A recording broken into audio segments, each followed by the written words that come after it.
Hello friends, எலும்புக்கு வலிமை தரக்கூடிய கருப்புளுந்து கஞ்சி தாங்க நம்ம பார்க்க போகிறோம். கருப்புளுந்து கஞ்சி எப்படி பண்ணுறது பார்த்தீங்கன்னா, பச்சரிசி சிறுபருப்பு ரெண்டும் நல்லா வாஷ் பண்ணிக்கோங்க ஒரு 3 டைமு.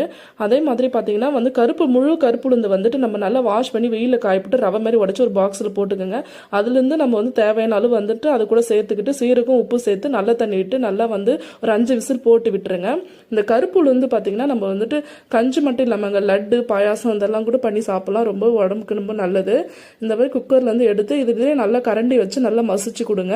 நல்ல தண்ணி நம்மளுக்கு ரொம்ப கெட்டியாக இருக்கும். நம்ம நல்ல தண்ணி விட்டு நல்லா கலந்து கஞ்சி பதத்தை குடிக்கிற அளவுக்கு நம்ம ரெடி பண்ணிக்கணுங்க. இப்போ பார்த்தீங்கன்னா கருப்பு உளுந்து பார்த்தீங்கன்னா இது மூலம் எலும்புகள் தாது அடர்த்தி அதிகரிக்குதுங்க. இதனால் முதுமையில் ஏற்படும் மூட்டு வலி போன்ற எலும்பு பிரச்சனை தடுக்க முடியுங்க. கருப்பு உளுந்து பருப்பில் அதிக அளவு நார்ச்சத்து இருக்குங்க. முக்கியமாக பார்த்தீங்கன்னா நம்ம பெண்கள் அதிகமாக இந்த கருப்பு உளுந்து எடுத்துக்கும் போது உடம்புக்கு ரொம்பவே நல்லதுங்க. குழந்தைங்களுக்கு இது கொடுத்து பழகி விடுங்க. அப்போதான் அவங்களுக்கும் ஆரோக்கியம்